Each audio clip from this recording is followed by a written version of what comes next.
participating, so we do appreciate very much your support as supporters of the Society for these online meetings, and we seek the blessing of the Lord, in particular upon our speaker who is with us tonight. He is the Rev Stephen Steele, the minister of the Reformed Presbyterian Church in Stranraer. He is going to speak to us tonight on William Symington, the 19th century Covenanter. Mr. Symington is well known to us as the author of a notable book on the kingship of Christ, Messiah, the Prince, and was a distinguished minister in his day of the Reformed Presbyterian Church of Scotland. So we are glad to have such a subject, we are glad to have such a speaker, and we pray the Lord will bless and uphold Mr. Steele as he guides us in these things. There will be an opportunity after the lecture for a time of questions, so do please keep a mental note of anything that you would like to hear expanded upon as we proceed with the address. Mr. Steele, if you would please take over now.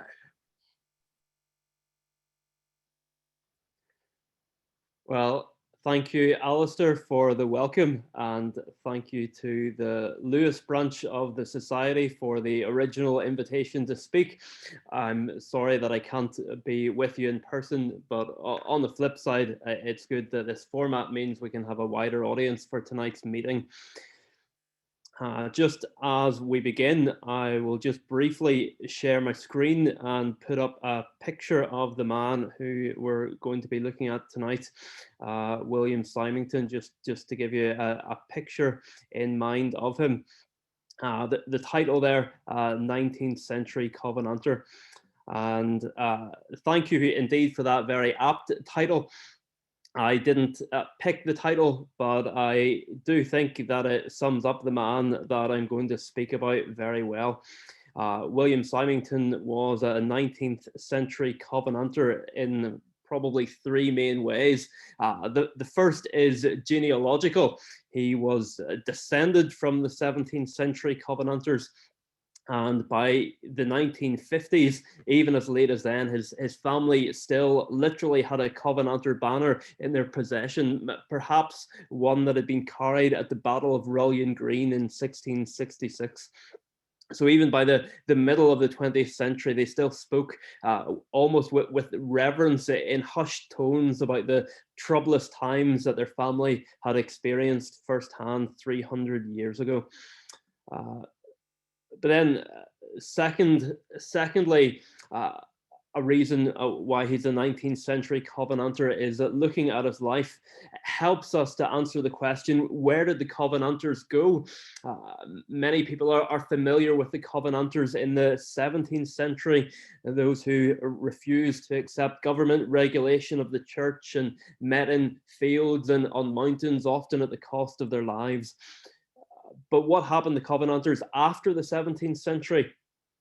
Well, with the Glorious Revolution, or perhaps the so-called Glorious Revolution of 1688, some returned to the fold of the established church, which was now Presbyterian, but others saw it as a compromised church. They remained outside it, and they eventually formed the RP Church. So in that sense too, Symington was a 19th century Covenanter. In fact, when he died in 1862, the Reformed Presbyterian magazine, they drew that straight line. They declared that he, along with his older brother Andrew, will be ever remembered in our community as the most distinguished ministers who have been raised up to us since the martyrdom of James Renwick. So for them, by 1862, there was still that direct line from Renwick in the 1680s through to their own community in the 1860s. And I guess really those first two are both genealogical in a sense, one in terms of his family, the other in terms of his church.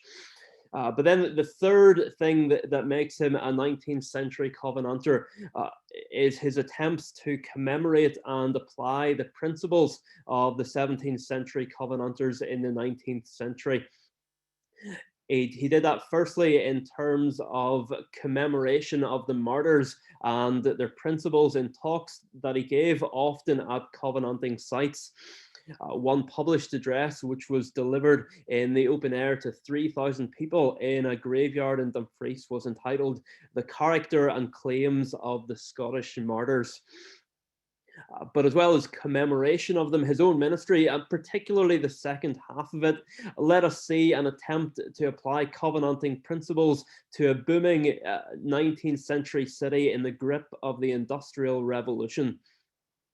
So that's all to say that I think the title is very apt. And now, just before we get to the man himself, let me say a little bit about sources. We're not short on sources or resources. William Symington. Sadly, his brother Andrew, who I've mentioned, has been almost completely neglected by comparison. So if someone today was wanting to research a 19th century Covenanter and say do a master's or maybe even a PhD if you can find the material, Andrew Symington might be someone to go for. But for William, on the other hand, there's just tons of stuff, primary and secondary sources. There's a 26,000 word memoir written by his sons, which is available to read online. You can get that on our church website. It was intended to be a much longer biography, but they were prevented for reasons of ill health. There's also a 150,000 word PhD, which an American RP minister called Roy Blackwood completed in Edinburgh in the 1950s and 60s. And a shorter version of the PhD was published in 2009 by Reformation Heritage Books under the title William Symington, Penman of the Scottish Covenanters. And again, even the title of the book makes the connection between Symington and the 17th century Covenanters. So I'll just share my screen briefly. And there is that book that I've just mentioned. It's really a shortened, more readable, accessible version of Roy Blackwood's PhD. And in the background, you can see a photo of Symington as an older man than the photo that I showed at the start. Those resources all make use of a diary which William kept for the majority of his life, which gives us a really unique insight into his ministry.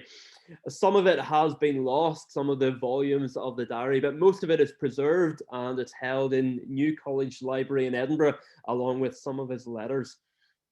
And again, I'll just share my screen here to show you the first entry from that diary and get a flavor of what his handwriting was like.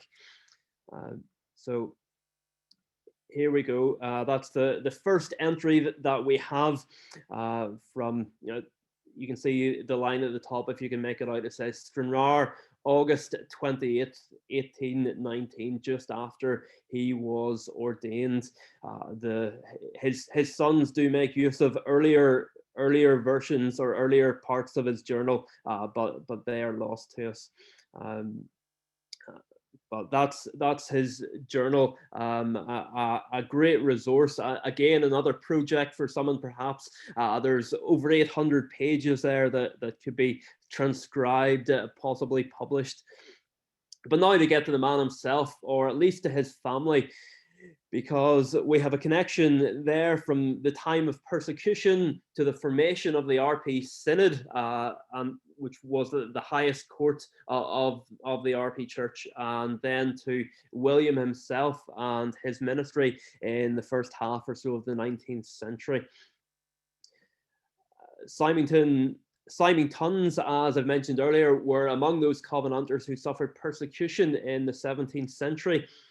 For example, there's a proclamation by Charles II in 1684 of a list of fugitives, which is Symington's on it. The records of the Privy Council of Scotland from around the time lists one Symington who is accused of ecclesiastical disorders. Their ancestral home was in South Lanarkshire, where the village of Symington is today.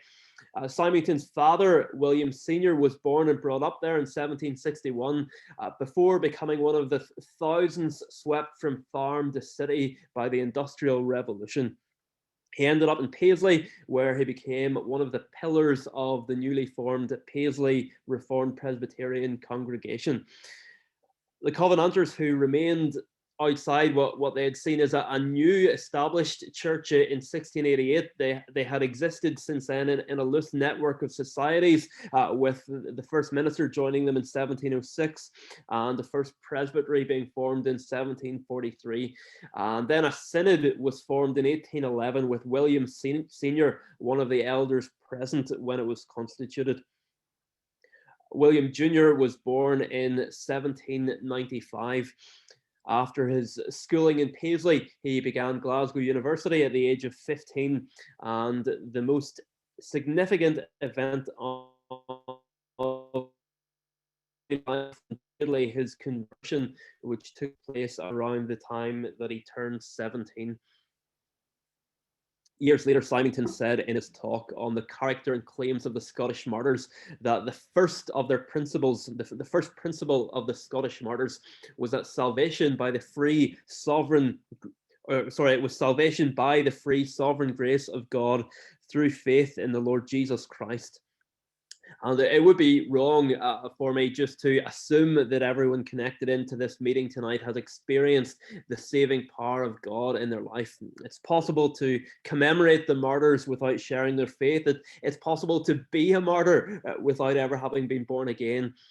But Symington said that once you lose that, then whatever external observances may remain, the spirit of the Reformation has fled if the gospel isn't our greatest treasure.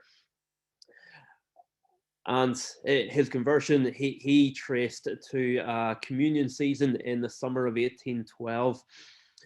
When Symington was growing up, the RP Church was still suffering from a shortage of ministers. One of the effects of this was that the Lord's Supper was only celebrated once a year at most.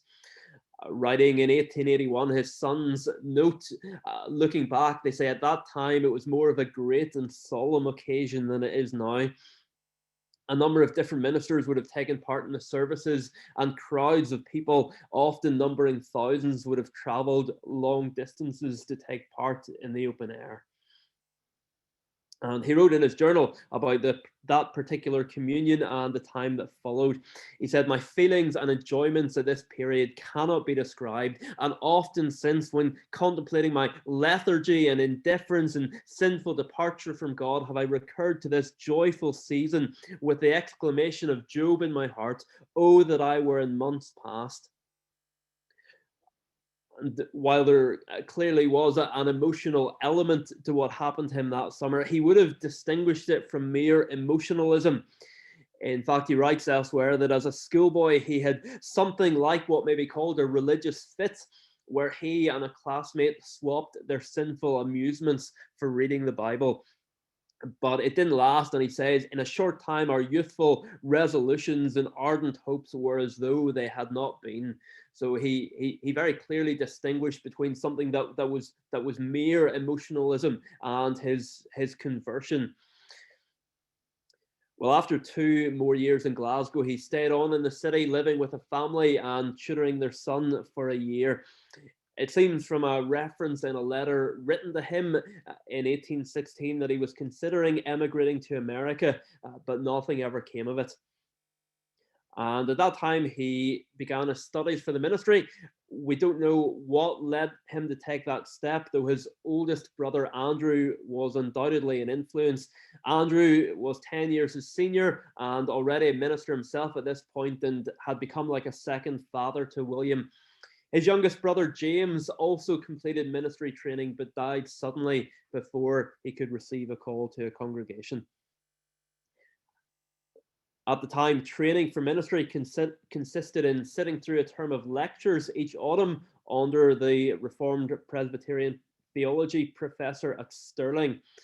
And after his 4 years of training, William underwent a year-long probationary tour around the vacant churches.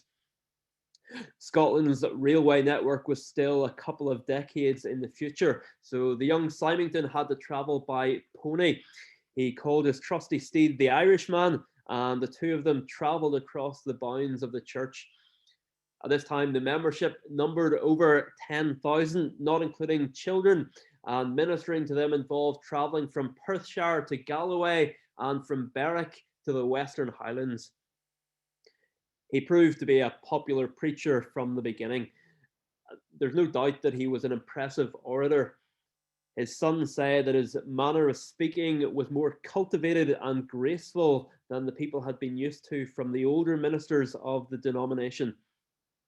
However, interestingly, he would later instruct students for the ministry to speak naturally, and for an example of natural earnestness, he told them to go to the salt market and watch the fishwives bargaining and scolding. People from other denominations, particularly the Church of Scotland, would also come to hear him, and if he was preaching somewhere for success, numbers coming to hear him would increase each week as word got around.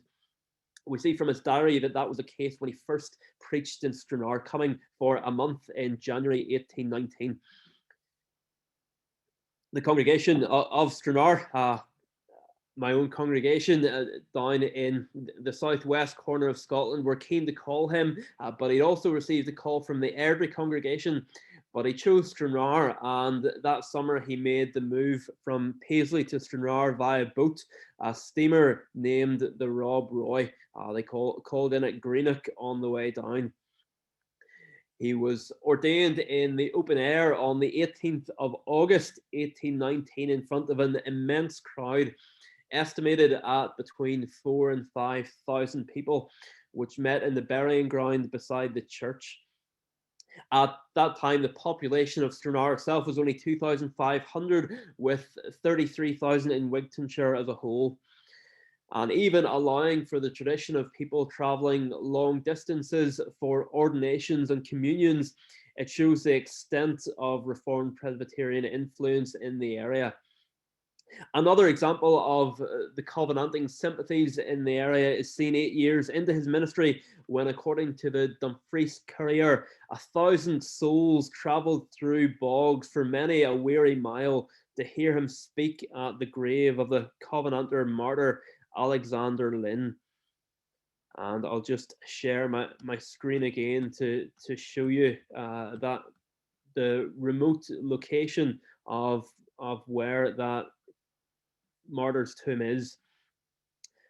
So even today, when you can drive a lot of the way, it's still quite a trek to get there. But 1,000 people, according to a local newspaper, walked miles to hear him speak there in the open air.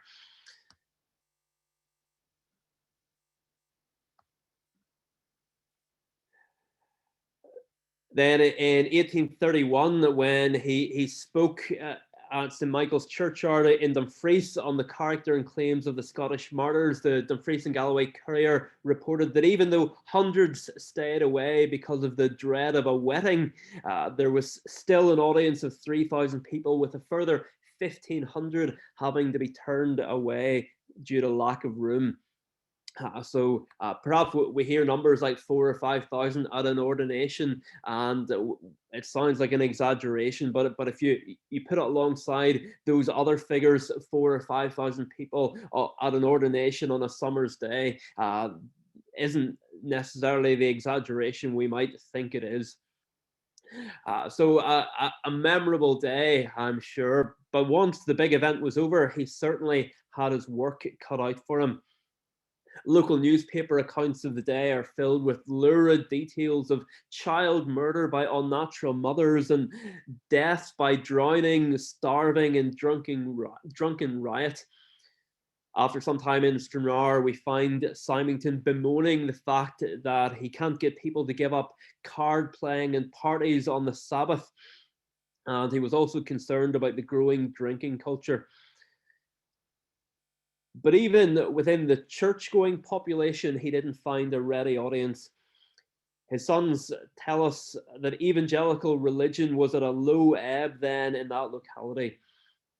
The preachers were but few and far between who testified to the gospel of the grace of God, and the truths propounded by the young minister sounded strange and startling to many ears. Another contemporary says that evangelical preaching, at least in the establishment, was greatly wanting in and around Stranraer, as well as generally throughout Galloway. However, Symington's greatest concern wasn't with the state of other congregations, but with that of his own. Soon after he came to Stranraer, the church building was rebuilt to accommodate the growing crowds coming to hear him. We still worship in the same building today. Surprisingly, about 6 months after the new building was opened, we find him down in the dumps. His brother, who had just been visiting, felt the need to write a letter to try and encourage him. It's clear both from William's preaching and his diary that he felt that many were unconverted and indifferent. Yet, while his preaching was to some a fragrance from death, to many others it was a fragrance from life to life. One person who lived in Stranraer at the time writes, during 1819 to 1822, many whom we knew in circles all around believed, for the gospel was powerfully sent home to his hearers by the power of the Holy Spirit. Thus permanent friendships began, new societies were formed, and new lives began. While Symington is known as a preacher, he was also a devoted pastor. He kept a record of his pastoral visitation, quite apart from the constant visits required by baptisms, marriages, illnesses, and death. He held classes for the youth who were considering joining the congregation. And in fact, because of the nature of the RP Church at the time, Symington was also responsible for the remainders of the loose network of covenanting societies throughout the region. These included people who were too geographically remote to attend any of the current RP congregations. So, as well as his own congregation, which reached under his ministry over 400 people, he had these other people to care for as well. He began a yearly program of visitation that took him away from home many days at a time in all kinds of weather.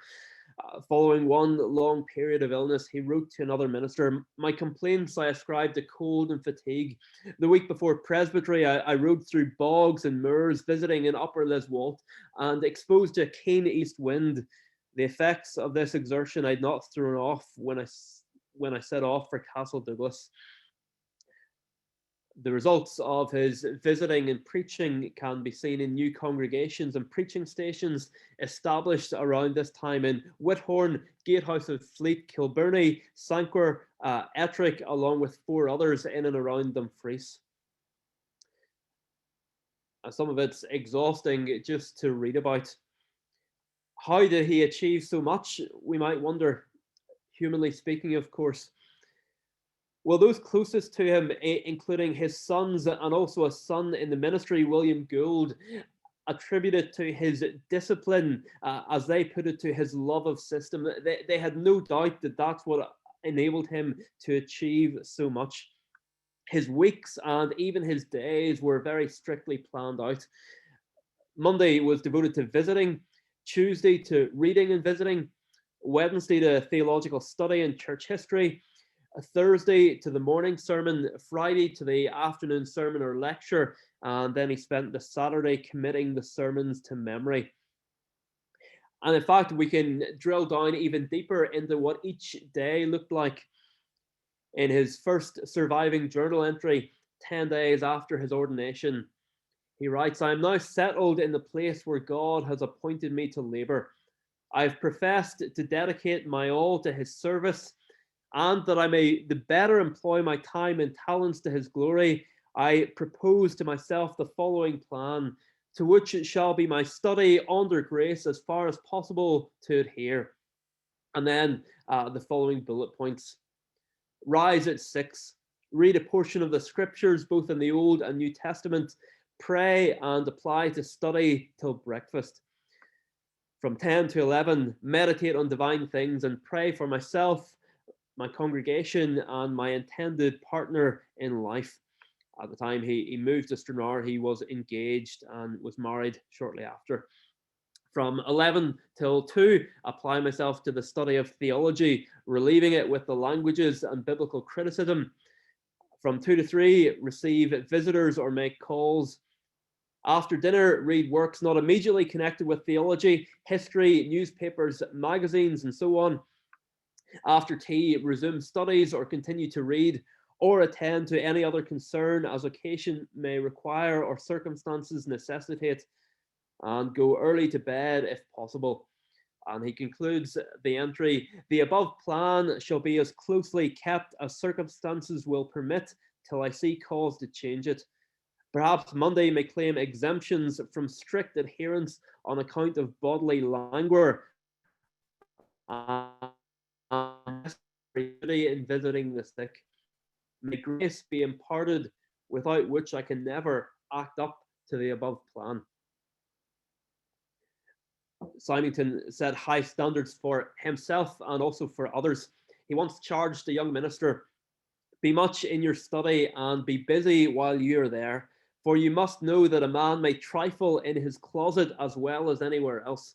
It is not the number of hours you are shut up that will tell, but the manner in which those hours are occupied. A man may gain for himself by habits of seclusion the name of a hard student, and yet have been all the while busying himself with trifles light as air. He went on, you must dig deep if you would be a workman that needs not be ashamed. The very figures by which your office is described convey the idea of laborious exertion. A shepherd, a workman, a watchman, a nurse. Considering these things, you will not be content with a scanty stock of ideas to be turned over and over with scarcely any perceptible variety, but you will, by habits of vigorous mental application, study to provide your hearers with a rich and varied repast. Boast not how easily you can prepare for the pulpit, in how short a time you can dispatch your preparations, but let your preparations bear the stamp of thought. And yet we shouldn't think of Symington shut up in his study, untouched by the worries that the average person in his congregation felt. I've already mentioned the death of his youngest brother. During his 20 years in Stranraer, he also had financial worries. He may have been a published author. He may have had the universities of Edinburgh and Glasgow racing each other to convey an honorary doctorate on him. But he was on a tiny stipend and was struggling to make ends meet. 17 years into his ministry in Stranraer, when he first received a call to Glasgow, one of the reasons that led him to consider accepting was the extreme want of liberality in respect to money matters and the not very handsome treatment I have received in regard to stipend, having twice been promised augmentation by the authorized agents of the congregation without it ever having been fulfilled. And though he calls it an inferior consideration, it wasn't near the top of his list. He also considered going to Glasgow for a better prospect of temporal support, for want of which I have felt painful embarrassments and have been unable to make some provision for my family. Interestingly, a reason for staying in Stranraer, he wrote out his reasons for and against. So one reason for staying was his family's health, beside the good sea air in Stranraer. But one reason for going was the financial difficulties.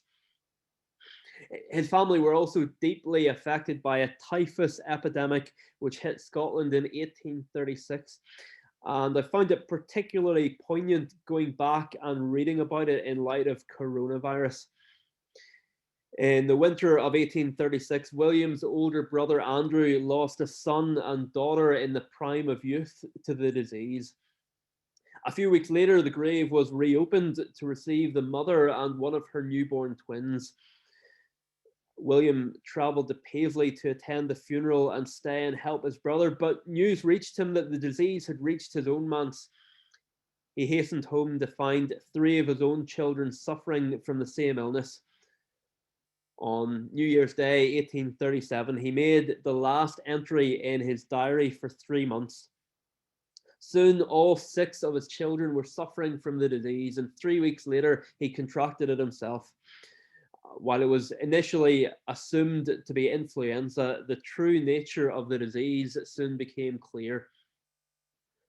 Looking back on this somber time, his sons comment that during the remainder of the winter, the manse was turned into a hospital. William himself was confined to bed for 8 weeks. He wrote in his diary, "From the infectious nature of the disease, we were forsaken by those friends whose kind aid we had received in other times of distress. In this I cannot think that they acted right, for if others on whom we had no such claim, and who might have reckoned themselves exempted from the obligations to attend us, had also stood aloof, our whole family must have been left to perish." The epidemic brought financial consequences. Reflecting on it, he wrote that the expenses incurred during the sickness have been such as my ordinary income could never have been enabled to meet. Had it not been that I had something of my own and that the Lord had put it into the hearts of a few friends to aid us, I must inevitably have been brought under a heavy load of debt. He went on, "When all things are taken into account, the expense incurred during these few memorable months of affliction cannot be much less than £100. But He whose are the silver and gold will not leave us unprovided for.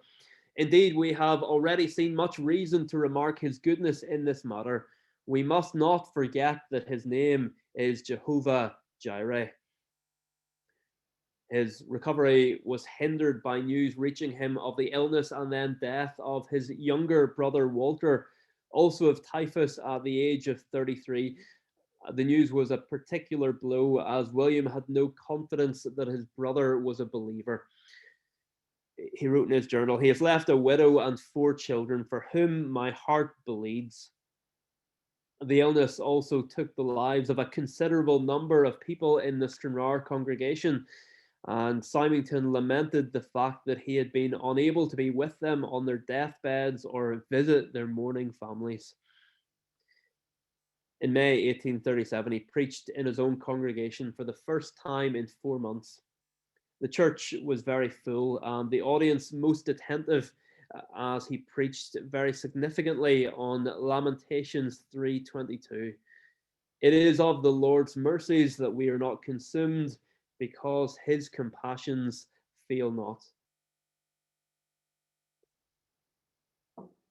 So by this point, 2 of his brothers had died, as well as his sister-in-law. He had financial worries. His family had suffered life-threatening illness, but all of that pales into insignificance compared to what his sons describe as an overwhelming calamity which affected him and his wife for the rest of their lives. And that was the death of their 4th child, Robert, in the manse garden in August 1833. Robert, who just turned 6, was playing with 2 of the older children when a stone pillar supporting a sundial fell on top of him. He suffered an internal injury, and despite the efforts of 3 doctors, died within 36 hours. And there are a number of touching details associated with the tragic event. The boy's mother asked him a number of questions about his faith in Christ and his hope for heaven. Most of them were catechism questions he'd taken before. They're actually taken from the short catechism for children by John Brown of Haddington. So she asked him the catechism questions, but she couldn't help asking a final question. "Would you not be sorry to leave us all?" To which he responded by putting his arms around her neck and telling her not to cry because he was going to be with Jesus. Thinking back to the event as a widow, nearly 30 years later, William's wife Agnes charged her youngest son never to forget a certain friend because of the love he'd shown them at the time. Now, the sons redact part of his name in the memoir, but she was almost certainly talking about James McGill. McGill was a farmer's son from Portpatrick, a few miles from Stranraer. He'd been part of the Stranraer congregation as a 13-year-old when Symington was ordained, and he himself had gone on to be a minister himself near Lockerbie. And here's what Agnes said to her youngest. "You were an infant 6 weeks old when Robert died. Mr. McGill had baptized you and was on his way home when the tidings overtook him. He turned his horse and came back on the Saturday evening. Robert had died in the morning and preached on the Sabbath. I crept into the vestry with you at my breast and heard him preach on Jesus wept. Never forget Mr. McGill as long as you live." For Symington, grief drove him to writing, both for himself and for a wider audience. Among his papers was found a 16-page document called Memorial of a Severe Domestic Bereavement, where every detail of the event is recorded. The names of friends who were present, the means used by the 3 surgeons, the prayers offered, and in which the special marks of God's hands are detailed, spiritual lessons he sought to learn. And his sons say there is reason to think that this memorial was read by him many times in later years. The tragedy also led him to resume writing his first book-length publication, which he had started around 10 years before. It was entitled On the Intercession and Atonement of Jesus Christ, and was published in May 1834, less than a year after Robert's death. It's hard to think of a more appropriate topic to think about at such a time as Jesus praying for his people when they perhaps can hardly pray for themselves. The book was well received, and a second edition was published 4 months later. Within 2 years, the book had made its way across the Atlantic, where it went through 4 editions by 1858. And by the middle of the century, it had become one of the standard works in the field. And even as far away as Southeast India, students for the ministry were being trained with it as a primary text. And it too had been recently republished by Reformation Heritage in 2006. And I'll just share my screen again and show you that. So there's his two books, the Atonement and Intercession of Jesus Christ on the left, a recent republication, and then Messiah the Prince on the right, which Alistair has already mentioned. And Messiah the Prince is his most well-known book. It's the classic work on the mediatorial dominion of Christ. It was written in Stranraer and published in 1839 on the kingship of Jesus Christ. And it's been reprinted a couple of times in the last few decades, most recently by Crown and Covenant in the US. The book was written at a time when the doctrine of Christ's kingship over the church was becoming particularly relevant. Long-running grievances in the national church were coming to the boil and would result in the disruption of 1843, when a third of the ministers of the Church of Scotland left to form the Free Church. And I'll show you here the famous painting of the Disruption Assembly, just to stick that up on the screen.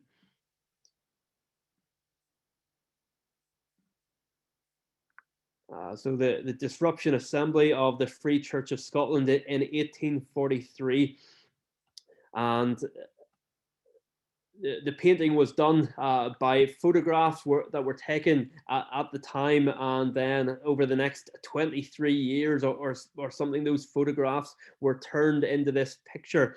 And 2 men who got their photos taken at the time in the very early days of photography were William and Andrew Symington. That's Andrew on the left and William on the right.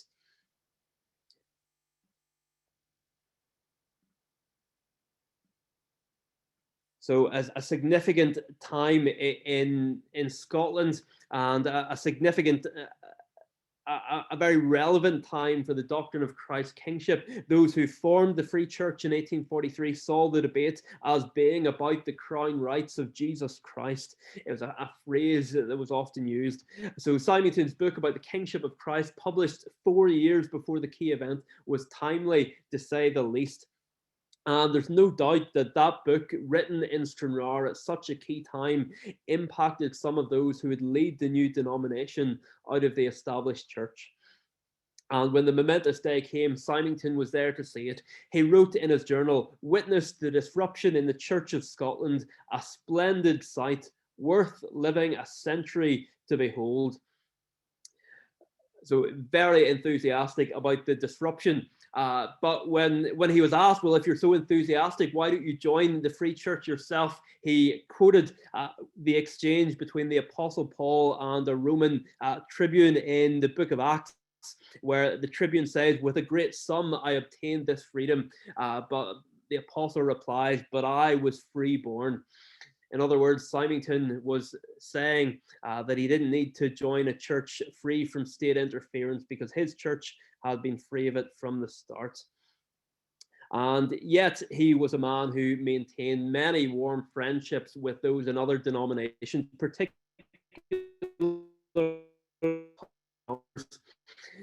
the 19th century was a time of great religious and philanthropic societies. Symington was involved in many of them from the beginning, alongside evangelicals from other denominations. So Bible societies, temperance societies, the Sabbath school movement, missionary societies, widow and orphan societies. He preached in many churches outside his own denomination. He even, this isn't that well known, but he edited a multi-volume study Bible based on the commentary by the Anglican minister Thomas Scott. Shortly after the formation of the Free Church, he was asked to preach the opening sermon at an interdenominational conference to mark the bicentenary of the Westminster Assembly. That sermon, entitled "Love One Another," included a call for unity, which 2 years later led to the first meeting of the World Evangelical Alliance. And explaining the remarkable interest of RPs in the Evangelical Alliance, the denomination's magazine said, "We know none that are under greater obligations to hail and further the cause of union than the followers of the Scottish Reformers and the professed friends of the Solemn League and Covenant." And through Symington, the influence, the creedal basis of the alliance included a reference to the mediatorial kingship of Christ. So he made sure to get that put in. He wanted to be involved in it on his own terms. Symington also took part in many public meetings and gatherings in Glasgow, often at the City Hall, on some of the great issues of the day. He spoke in favour of government education, Gaelic schools, and a public female benevolent society. And he spoke against government support for a Roman Catholic training college at Maynooth, against Sabbath railways, and against the government's slave treaties with Spain and with Brazil. The issue of slavery was near to the heart of RPs. RPs in America were among the earliest opponents of slavery. As one academic puts it, long before it was politically popular or plausible. It really sums up RPs in any country. They support things that are not politically popular or that seem plausible, perhaps. In fact, RPs in America, they protested that their constitution, that it wasn't Christian, as Christ wasn't in it, but slavery was. Slavery was a live issue in Scotland at the time, in the sense that the newly formed Free Church found itself financially supported by the southern slave states of America. And so there was this huge send back the money campaign to attempt to separate the church from slaveholders' money. And as well as speaking at a public meeting against the Scottish government's links with slaveholding countries, Symington also spoke at a meeting held in support of a New York minister and anti-slavery campaigner who had just arrived in Glasgow.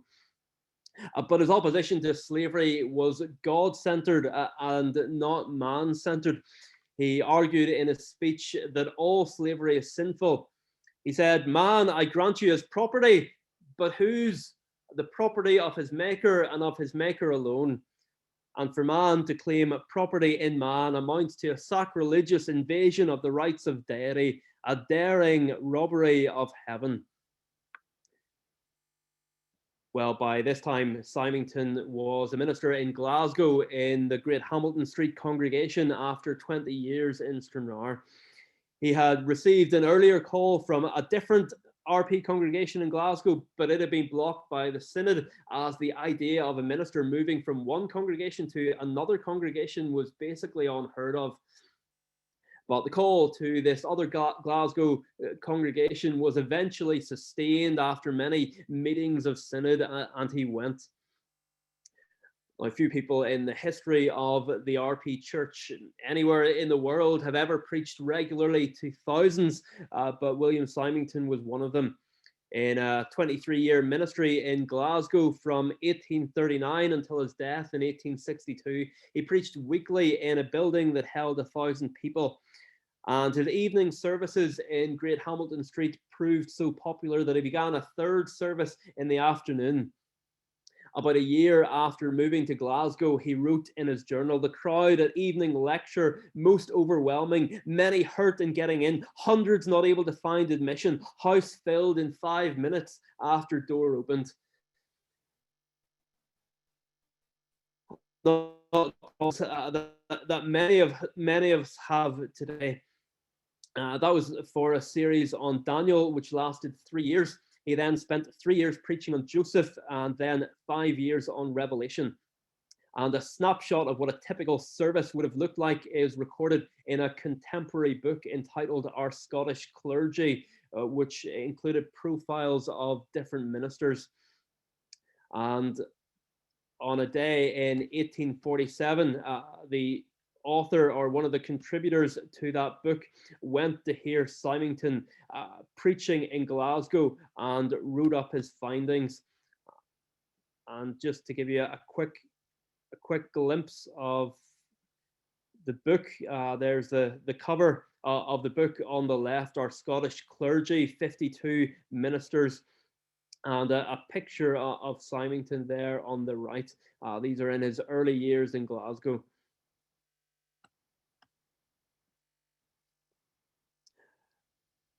Well, the service that day consisted of the singing of 4 verses of a psalm, then a prayer, then the reading of another part of a psalm, followed by a 20-minute psalm exposition, still part of some Reformed Presbyterian services.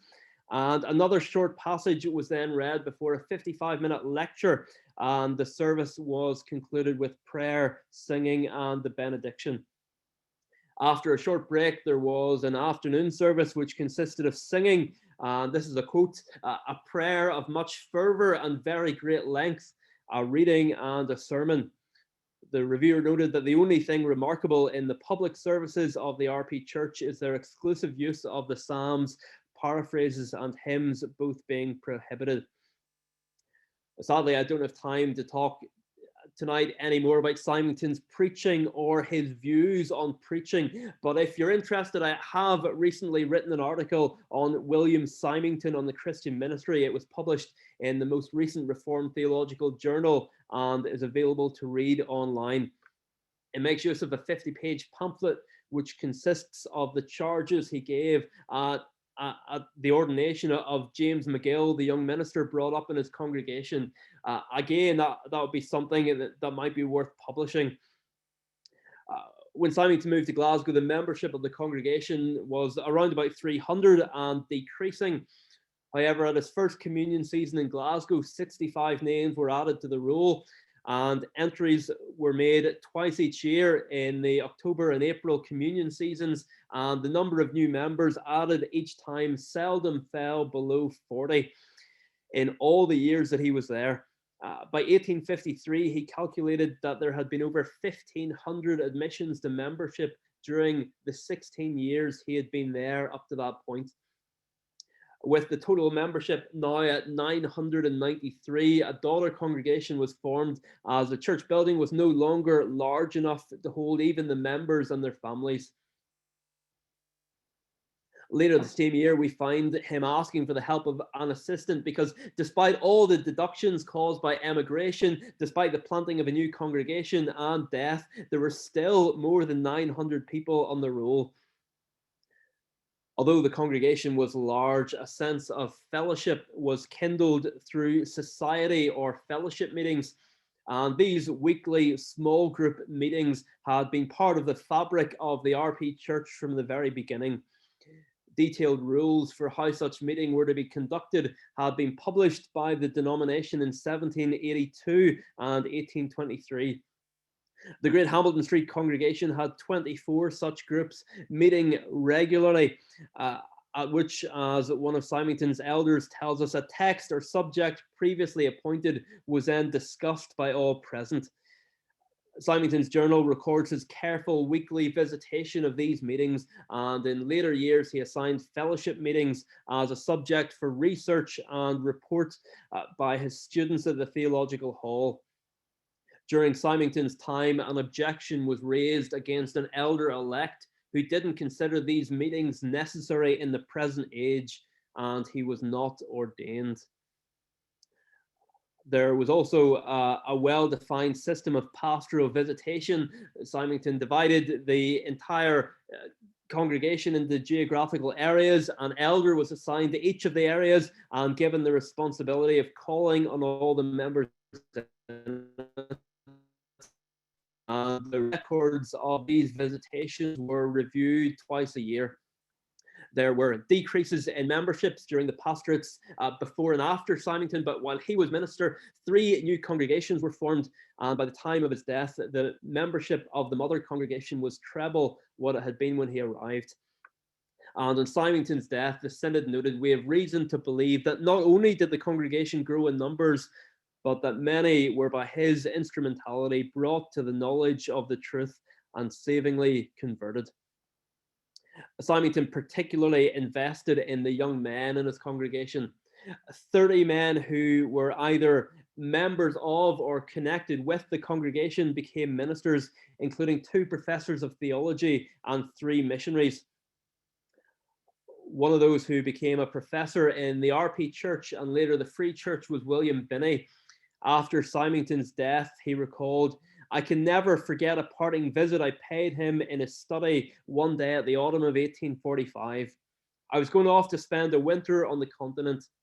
He made me kneel along with him and commended me to God in a prayer which affected me far more than any public prayer of his had ever done. It was so simple, so warm, so clearly an outpouring of his heart." One of those who became a missionary was the famous John G. Peyton. Peyton had been an elder and city missionary in Great Hamilton Street and then in Green Street, where a church, a manse, and a school were purchased. When Peyton felt the call of God to go and serve as one of the RP missionaries in the New Hebrides, he was famously warned by an elderly gentleman, "You will be eaten by cannibals." And Peyton writes, "Even Dr. Symington repeatedly urged me to remain at home." His beloved minister's reasons for that seem to have been the success that Peyton was seeing at home, as well as the threat of the cannibals. But I would be wrong to conclude that Symington was unmoved by the claims of mission. From the beginning of his ministry, he had supported the claims of Jewish mission, and when in Stranraer, he had hosted a meeting to support Thomas Chalmers' scheme of church extension in the Church of Scotland. During his time in Stranraer, he heard Alexander Duff speak of the national church's plan for Christianizing India. He wrote in his journal, "I reckon it a great privilege to have heard and met with this great and good man. May it be blessed for increasing my zeal for the conversion of the heathen." Less than 3 months later, on Old New Year's Day, 1838, he gathered together with the youth of the congregation, read some missionary intelligence, and delivered an address on the obligation of Christians to diffuse the gospel among the heathen. A juvenile missionary society was formed, and he prayed, "May this be the commencement of a mission to the heathen from the RP Church in Scotland." Years later in Glasgow, he wrote in his journal that he had met David Livingstone and his wife and had a long conversation with the great African traveller. Well, much more could be said, but we should draw things to a close. Symington was called home at the age of 66 on the 28th of January 1862. His final journal entry, written 2 weeks beforehand, reads, "Still weak as ever." James McGill, who had turned his horse around 30 years ago after little Robert's death, took his memorial service. He preached on Hebrews 11, verse 4. "He, being dead, yet speaketh." And over 150 years later, through his writings, which have been republished in our own century, people around the world are still hearing William Symington speak today. Thank you.